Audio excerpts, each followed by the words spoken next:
On May 31st, 2020, I made my very first public step into the fight against racism and injustice in America after the tragic death of George Floyd.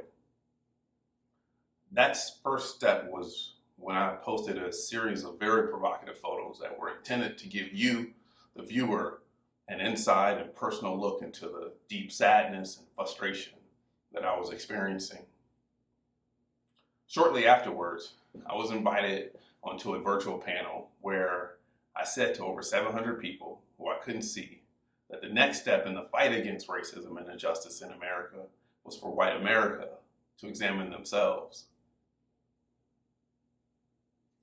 In these statements, I was responding as a Black man who had encountered racism and injustice throughout his life. I was responding as the husband of a Black woman who I was watching process all of this and was searching for answers and comfort. And I was responding as a father of a young Black boy who I knew had to grow up in this world, and I needed to make sense of it. Images and words are great, but I knew that if I was going to continue in this fight, that I had to clarify my voice and my platform, and it all had to lead towards action and meaningful change. I've discovered that I'm not interested in activities that treat the symptoms instead of the underlying condition. I'm not interested in activities that are rooted in saviorism,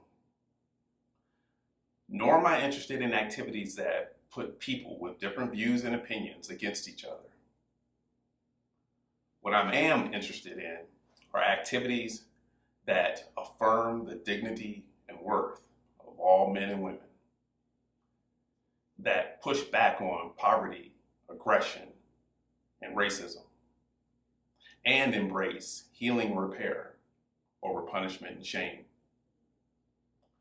I'm happy to say that today, my voice and my platform and action have now been clarified through a platform or a framework that I've created that's built on the beloved community, a notion popularized by Dr. Martin Luther King when he envisioned a society that was just, afforded equal opportunity, and where everyone had a love for their fellow man.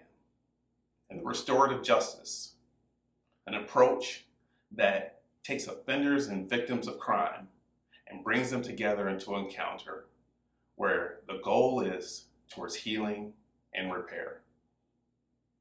Today, I want to share with you this framework, and I want to invite you into a conversation where we can talk about how you can use it to help your community restore and maintain the beloved community.